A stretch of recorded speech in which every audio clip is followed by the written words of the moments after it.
Que o Senhor Jesus nos encontre a todos nessa manhã, por meio da sua palavra, quer seja nos louvores, no tempo de oração, na exposição do texto bíblico, na conversa com os nossos irmãos e irmãs, enfim.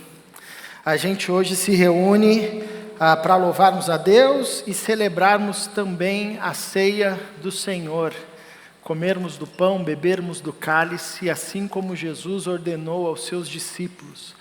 Gosto sempre de lembrar que esse movimento de uma vez por mês a gente se reunir para juntos celebrarmos a ceia do Senhor não é algo que nasceu da nossa cabeça, mas é uma ordenança de Jesus aos seus discípulos. Antes da sua morte e ressurreição, ele reúne aos seus discípulos e diz: toda vez que vocês se reunirem para comerem pão, beberem do cálice, façam isso em memória de mim.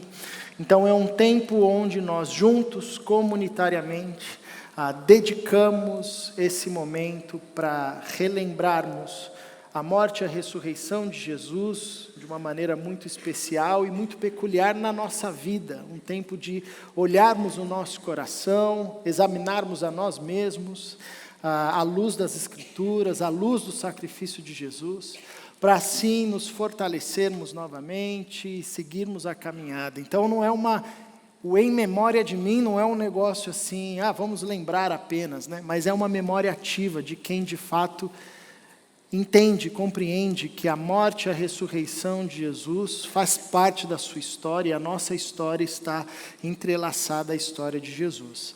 E nós faremos isso hoje, né, a partir da nossa série Firmes na Luz, a verdade e o amor em tempos de engano, onde nós estamos estudando e nos debruçando sobre o livro de João, a primeira carta que o apóstolo João escreveu. A ideia é que o texto de hoje norteie a nossa reflexão, prepare o nosso coração para juntos celebrarmos a ceia do Senhor. E o nosso tema de hoje é a manifestação do amor de Deus. E não tem símbolo melhor para nós do que o pão e o suco de uva, né? O pão e o cálice como um símbolo, como um elemento materializável dessa manifestação do amor de Deus. O próprio Jesus ensinou aos seus discípulos que o pão representava, trazia luz, lembrava, fazia alusão ao seu corpo, rasgado na cruz, por amor a nós, por amor à sua igreja, por amor à sua criação. E o suco de uva, o vinho, era a referência do sangue de Jesus vertido na cruz, sangue da nova aliança, da aliança definitiva de Deus com os homens. Então, se nós vamos falar hoje sobre a manifestação do amor de Deus, a gente tem aí em nossas mãos algo que simboliza claramente a profundidade do amor de Deus por nós. E o texto que eu quero trazer para lermos ao longo dessa manhã é o livro de 1 João, primeira carta que o apóstolo João escreveu, no capítulo 4, do versículo 7 até o versículo 12. A gente vai ler trecho por trecho, então você pode deixar a sua Bíblia aberta no capítulo 4 da primeira carta de João, a partir do versículo 7. E eu vou ler os dois primeiros versículos, o 7 e o 8, para nortear o nosso primeiro momento de oração, onde João diz o seguinte: Amados, amemos uns aos outros, pois o amor procede de Deus. Aquele que ama é nascido de Deus e conhece a Deus. Quem não ama não conhece a Deus, porque Deus é amor. A palavra amor é a palavra que mais vai aparecer na carta de João. Não à toa ele é conhecido como o discípulo do amor, o discípulo amado.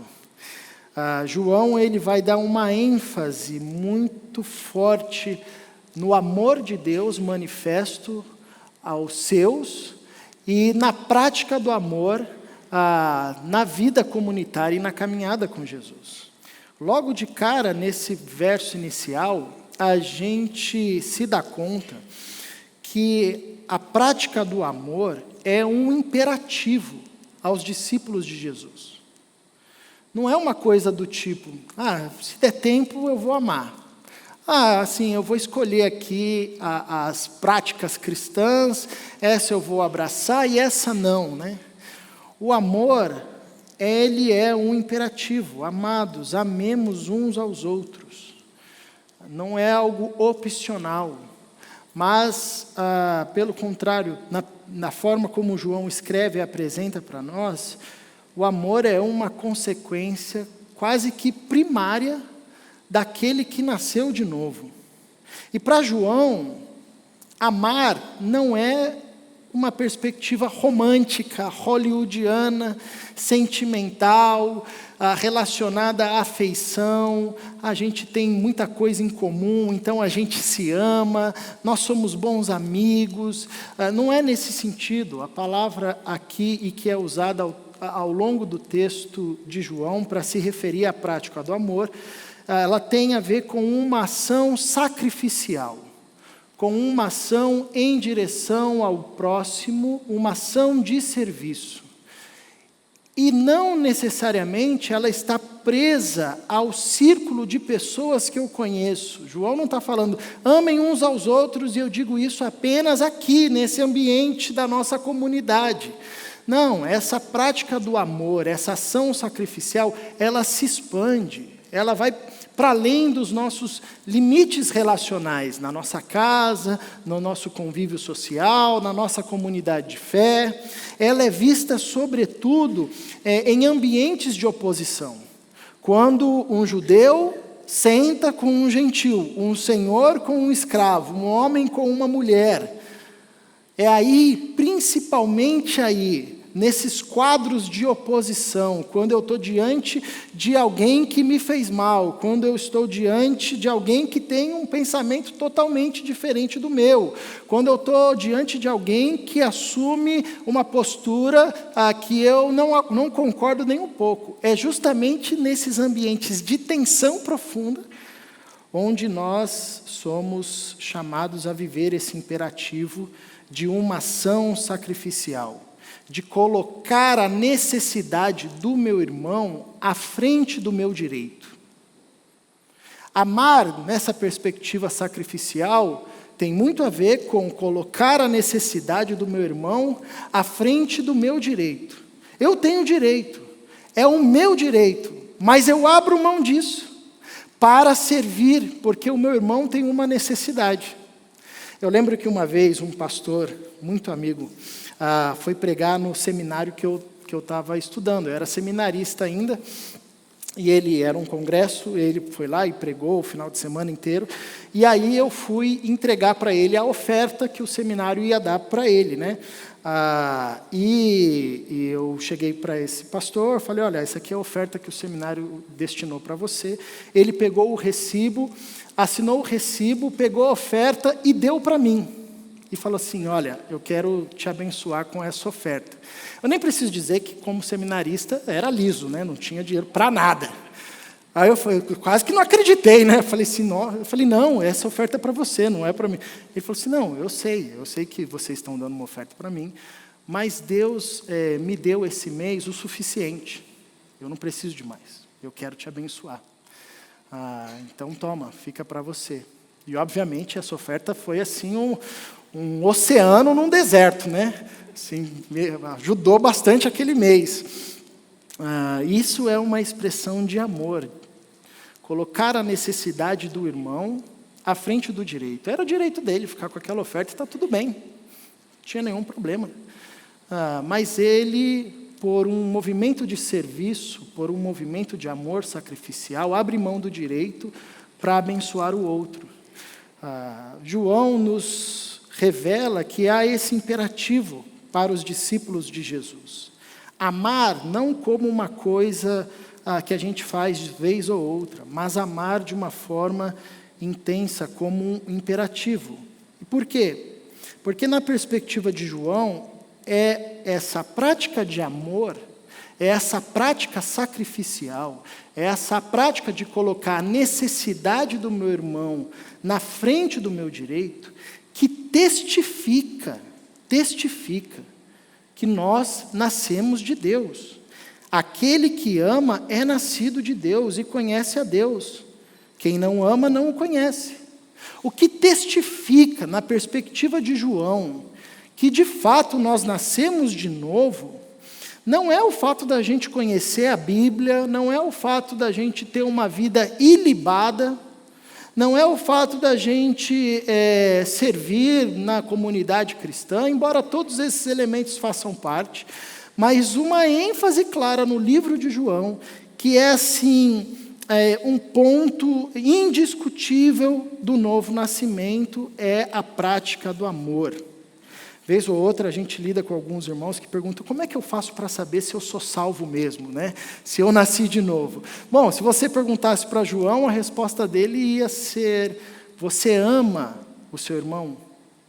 A vivência do amor na sua vida se manifesta diariamente, sobretudo em situações de tensão, sobretudo quando você está com um inimigo à mesa, que instantes depois vai traí-lo e vai entregá-lo, e vai trair você com um beijo, com uma face de amizade, com uma face de alguém que é próximo, mas vai lhe apunhalar pelas costas, e você, mesmo sabendo disso, ainda o chama de amigo, ainda o convida para a comunhão, ainda partilha o pão e diz: você é o convidado de honra dessa mesa. Há essa disposição no seu coração. Quando João nos chama a amar ao outro, ele não está falando aqui das nossas relações naturais de amor apenas, a esposa, o filho, a quem nós já temos um coração inclinado a amar, né? Eu sei que às vezes não, mas assim, a rigor, né, deveríamos ter, né? Mas João está falando principalmente de situações de profunda tensão, sobretudo no contexto de uma igreja mista, onde você tinha judeus, gentios, romanos, senhores, escravos, um caldeirão de pólvora, um querendo matar o outro por causa da sua convicção política, nacionalista, por causa do seu status social, enfim. João vai dizer àquela comunidade, a nós também, que nesse ambiente, algo que testifica o novo nascimento é o nosso amor, a nossa capacidade de servir, a nossa capacidade de servir sacrificialmente, de colocar a necessidade do outro à frente da nossa necessidade. Isso é algo que testifica o nosso amor. Mas talvez você diga: Caleb, mas isso é impossível. Às vezes é difícil amar quem a gente conhece, gosta, e dar uma pisada na bola. Imagina o nosso inimigo. Aquele que nos faz mal, aquele que nos ofende, aquele que nos maltrata, aquele que reiteradamente age contra nós. Como é que a gente vai agir sacrificialmente em favor dele? Isso é impossível. E é verdade, é impossível. É impossível conservar esse tipo de amor.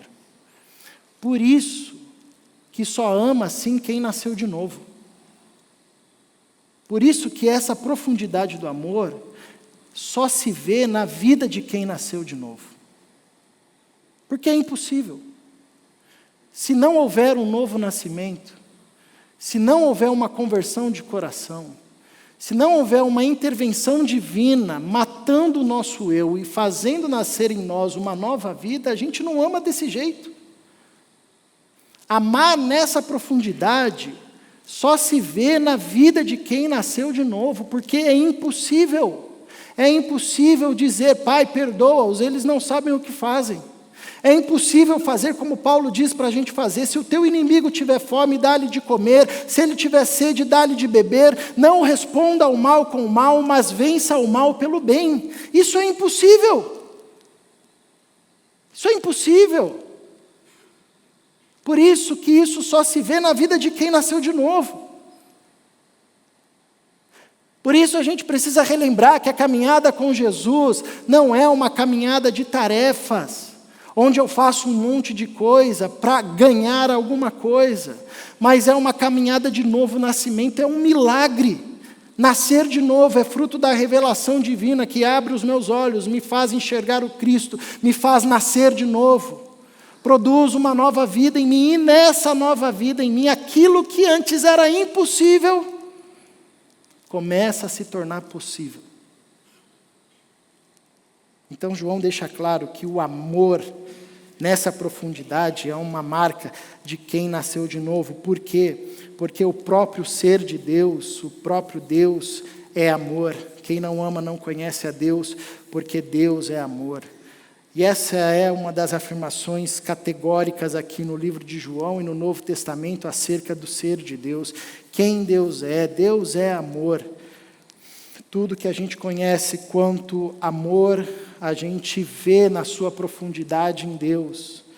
E é muito interessante essa afirmação de João, porque a lógica dele é o seguinte: Deus é amor. Se nós conhecermos a Deus, nós vamos amar como Deus amou. Nós vamos viver como Deus amou. Ele é o modelo na nossa relação. E vai nos conduzir a viver uma relação de amor que aos olhos humanos é impossível. Quando João revela para nós que Deus é amor, ele nos ajuda a entender que Deus é uma comunhão.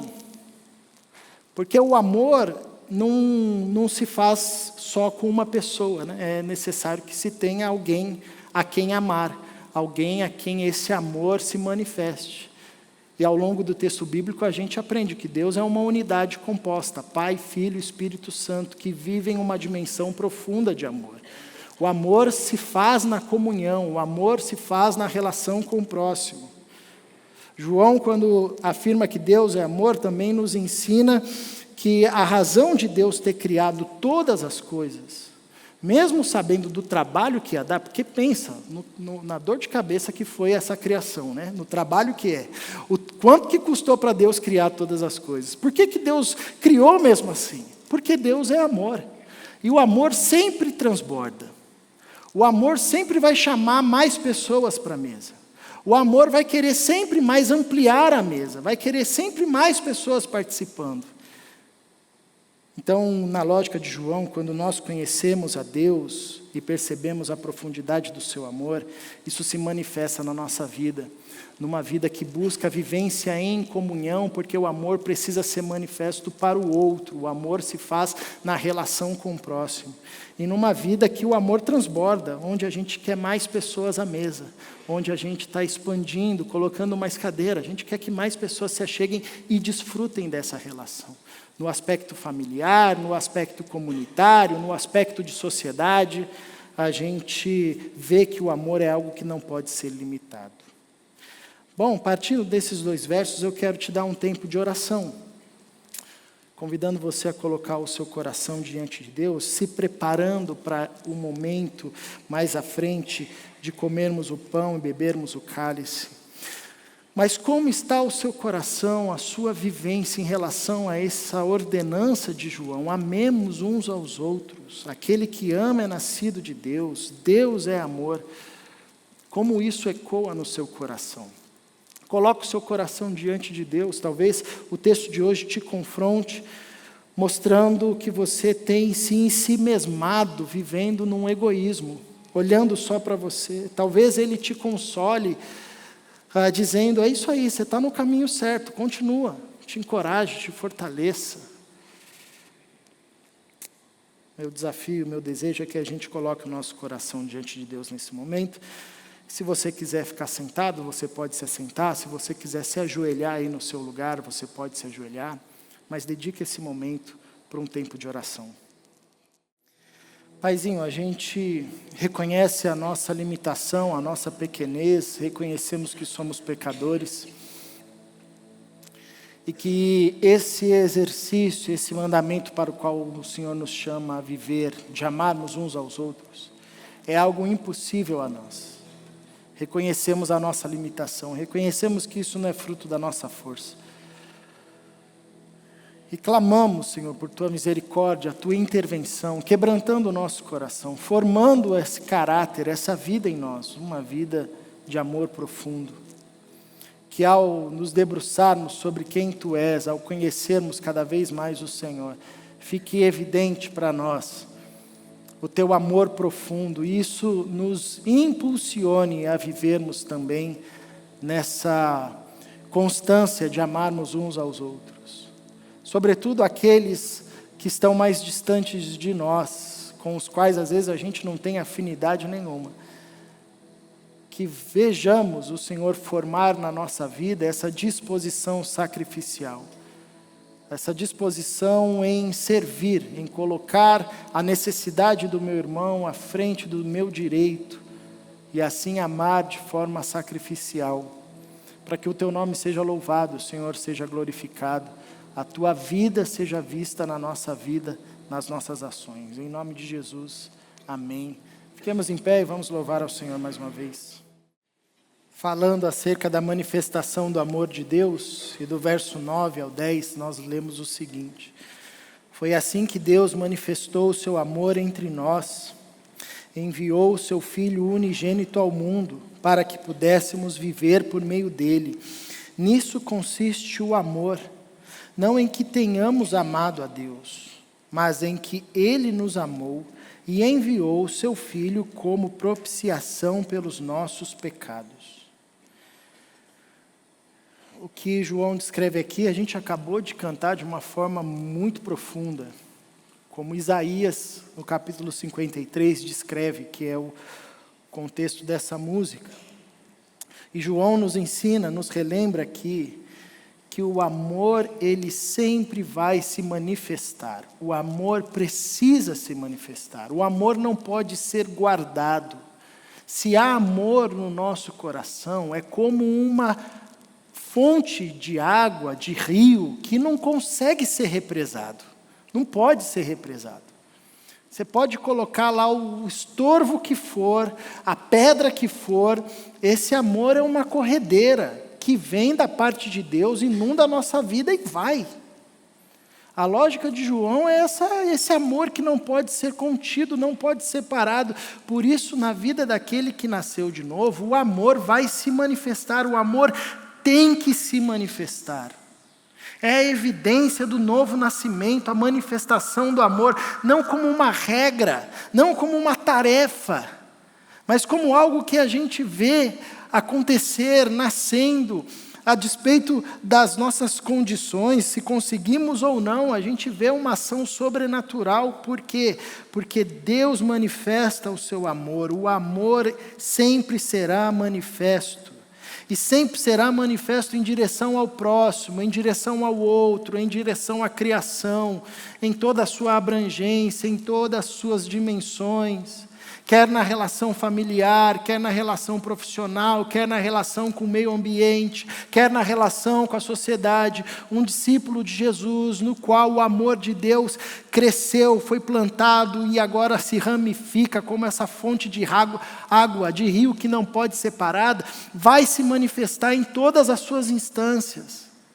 E quando não se manifesta, e quando a gente responde não com amor, mas com ódio, o Espírito Santo de Deus nos constrange, nos confronta, e nós voltamos ao ponto onde erramos e despejamos amor por meio do pedido de perdão, do reconhecimento das nossas falhas, do nosso individualismo, da nossa omissão, do nosso egoísmo, porque o amor se manifesta. O amor não é guardado, o amor se manifesta nessa ação sacrificial, o amor será sempre manifesto, independente da situação e sobrenaturalmente nos momentos mais difíceis da vida. Eu lembro, quando estava estudando esse texto, eu lembrei de um julgamento que teve nos Estados Unidos, de um assassino que matou mais de 40 mulheres e confessou todos esses crimes. E para fugir da pena de morte, ele foi cooperando com a justiça para mostrar onde é que estavam os corpos que ele tinha enterrado. E quando foi o dia do julgamento dele, era aberto, tinha o júri popular, e os familiares tiveram a oportunidade de dar uma palavra ao prisioneiro, né, ao assassino. E os familiares das vítimas, na sua maioria, despejaram ali aquilo que estava no coração: ódio, amargura, rancor, nojo, enfim, palavras pesadas. E aquele sujeito ali, ele ouvia e ficava na mesma posição, não trazia nenhuma afeição no seu rosto, até que um pai, um senhor já de idade, cristão, ele foi falar a esse homem e ele começou dizendo o seguinte: ao assassino: olha, nesse júri tem muita gente que te odeia. Eu não sou um deles. E eu digo que você tornou as coisas difíceis para mim, porque eu tenho que colocar aqui em prática aquilo que eu creio. E eu quero dizer para você que eu te perdoo. Você está perdoado. E foi a primeira vez que aquele assassino demonstrou alguma reação e começou a chorar. Isso é impossível. Isso é sobrenatural. A gente vive querendo ver o sobrenatural de Deus. Está aí. O perdão é um milagre. É uma ação sobrenatural. E é uma evidência que testifica que o amor de Deus se manifesta através das nossas vidas. João também relembra que esse amor manifesto, ele cria ambiente para a vida. Deus manifesta o seu amor enviando o seu Filho único ao mundo para que pudéssemos viver por meio dele. O amor, quando se manifesta, sempre irá criar plataforma para a vida. Sempre trará possibilidade para que a vida seja vivida, para que a vida seja realizada. Não é isso que o sacrifício de Jesus faz? O sacrifício de Jesus, por meio dele, cria todas as coisas. Por meio dele tudo foi criado, sem ele nada do que foi feito se fez. O sacrifício de Jesus sustenta todas as coisas. Nele nós vivemos, nos movemos e existimos. O sacrifício de Jesus redime todas as coisas, porque Deus está convergindo todas as coisas em Cristo Jesus, fazendo todas as coisas serem novas.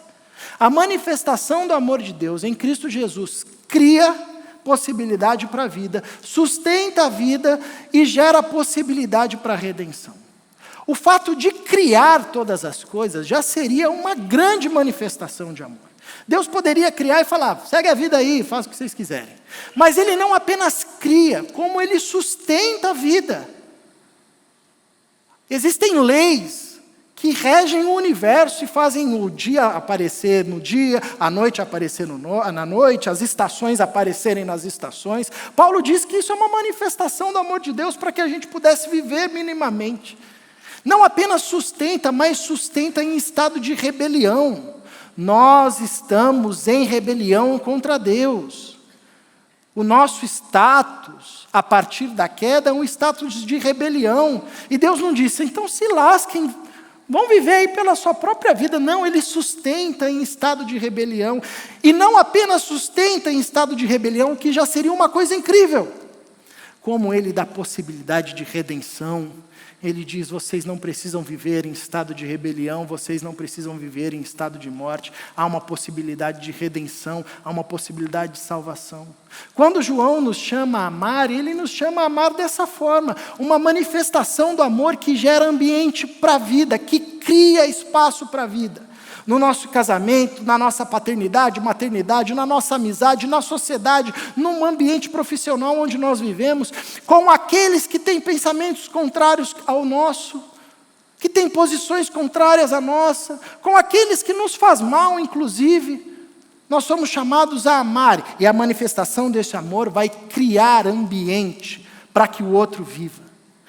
Nós somos chamados a manifestar um amor que sustenta o outro, mesmo em estado de inimizade. Sustenta o outro, mesmo em estado de oposição. Foi assim que Cristo nos amou, sustentando a gente em estado de rebelião. E essa manifestação do amor também na nossa vida dá caminhos para a reconciliação, caminhos para a restauração. É incansável no exercício de reconciliar-se, de buscar a reconciliação. É assim que se manifesta o amor de Deus. E João também vai nos revelar que o amor de Deus manifesto por nós, ele se antecipa a qualquer ação.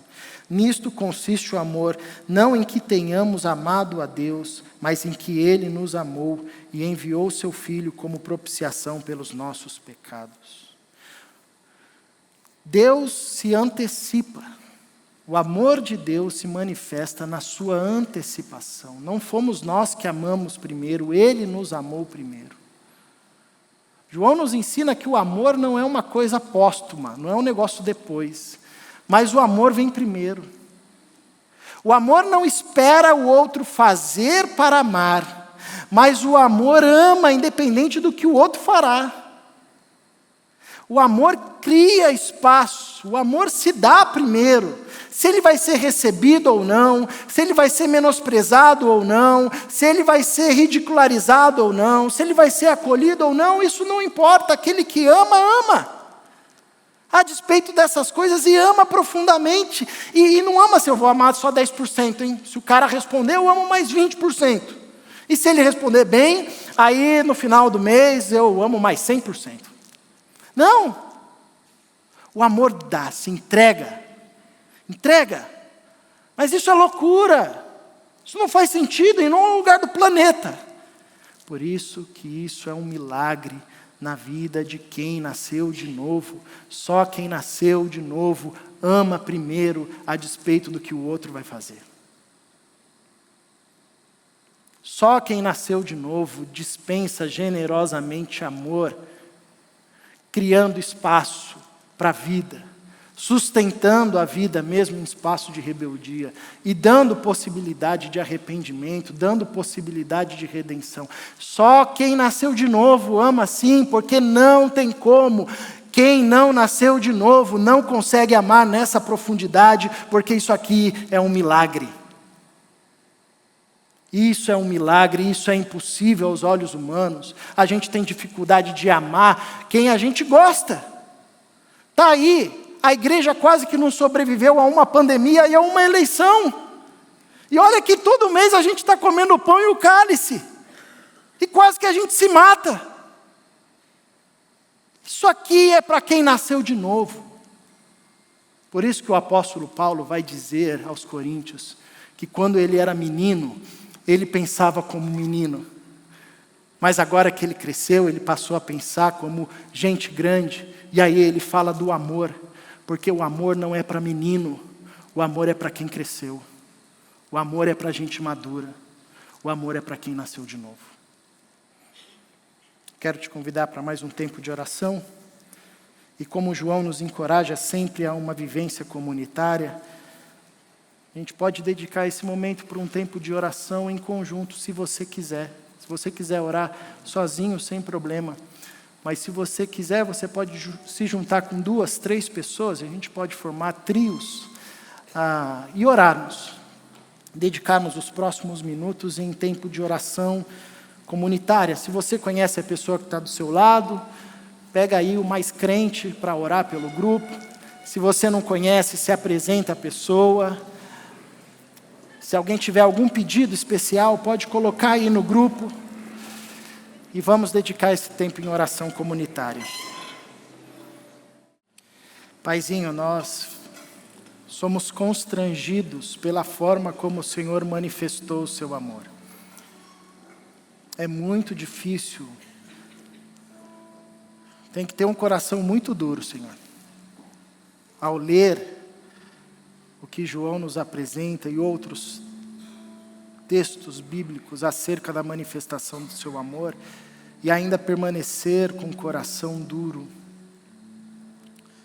Quando a gente lê a forma como o Senhor manifestou e manifesta o seu amor, criando, sustentando, redimindo todas as coisas, nosso coração se constrange, ao mesmo tempo que se quebranta, clamando para que o Senhor quebre o nosso orgulho, produza esse tipo de vida em nós, esse tipo de amor. Pois é isso que o Senhor deseja. Criar essa manifestação de amor na nossa vida. Fazer-nos cooperadores teus, para que ao amarmos uns aos outros, criemos espaço para a vida, sustentemos a vida mesmo em estado de rebeldia, e apresentemos por Tua graça caminhos de redenção e reconciliação. Forma isso em nós, Senhor, pois isso é um milagre. Não vem da nossa força. Em nome de Jesus. Amém.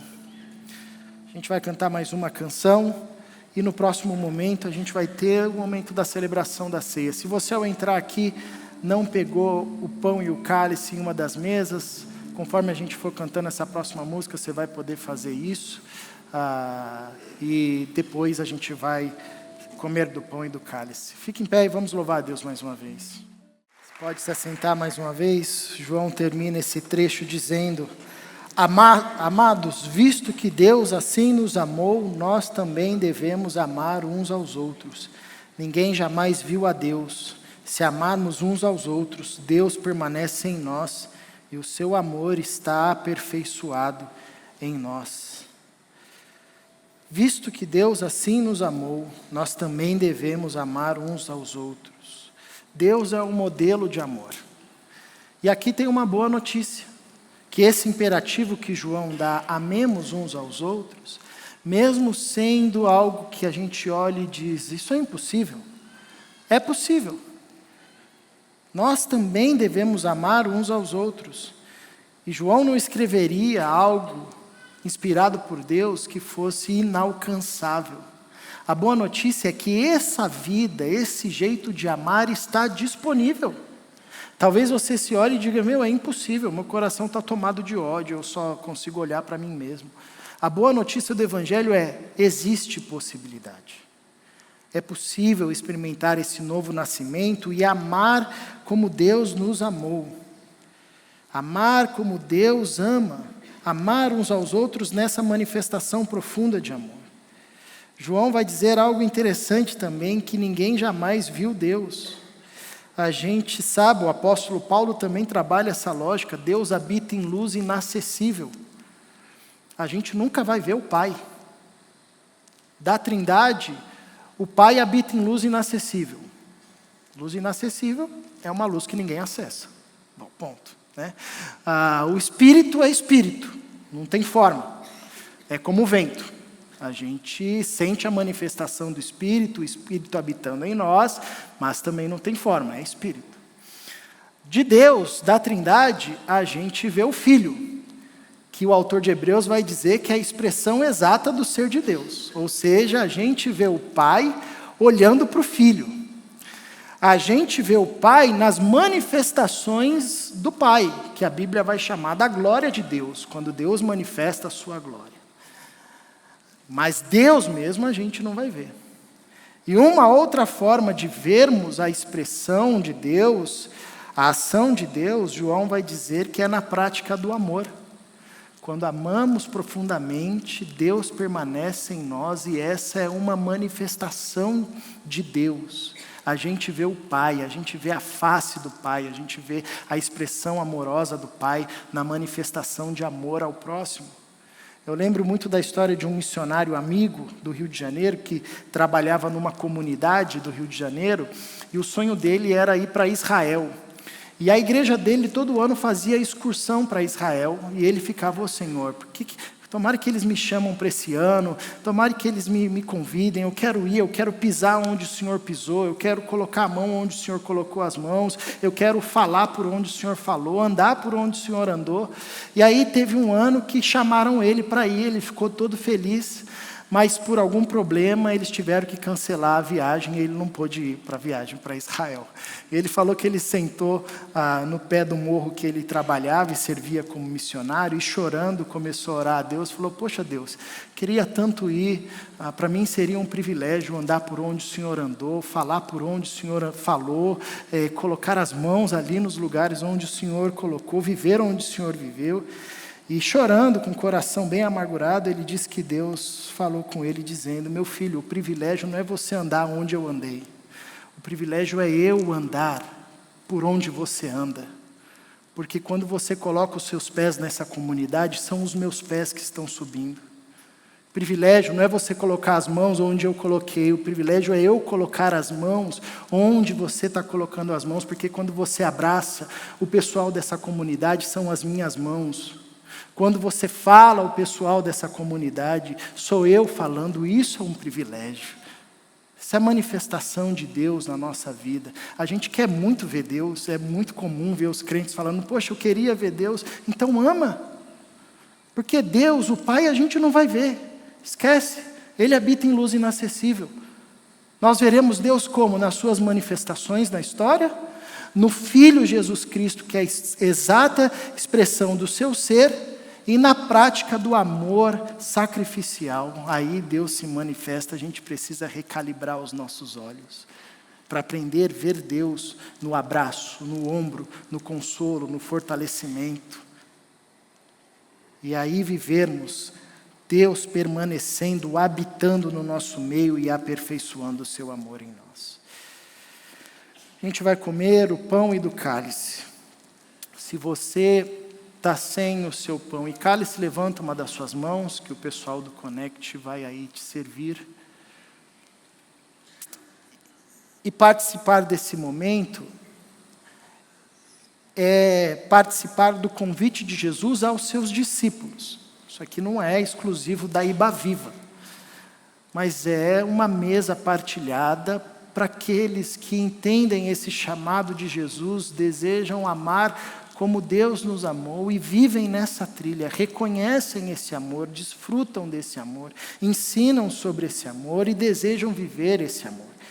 É um convite aos discípulos de Jesus, aqueles que se veem como seguidores de Cristo, com seus erros, as suas imperfeições, mas reconhecendo o profundo amor de Deus que nos convida e nos torna apto para esse momento.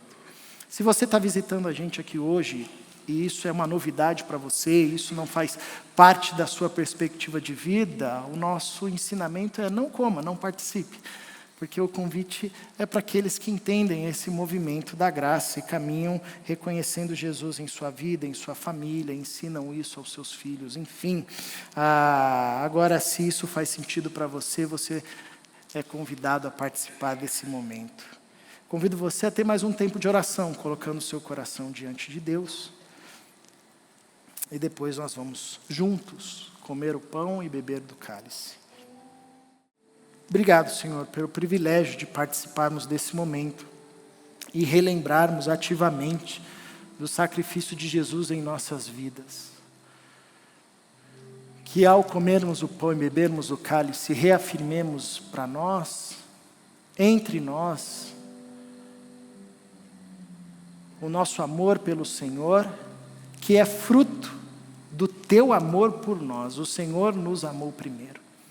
E reafirmemos, nesse momento, o desejo profundo de amarmos como o Senhor nos amou. Faça nascer essa vida em nós, Senhor. Dá-nos um coração quebrantado, que vê a vida de Cristo nascer na nossa vida, fazendo-nos amar como Jesus nos amou. Forma isso em nós, Senhor. Reconhecemos os nossos pecados, a nossa pequenez, mas reconhecemos também a grandeza do teu amor que nos levanta, nos tira da morte, nos coloca na vida e nos dá a possibilidade de viver uma nova vida. Em Cristo Jesus. Amém. Vamos juntos comer o pão e beber do cálice?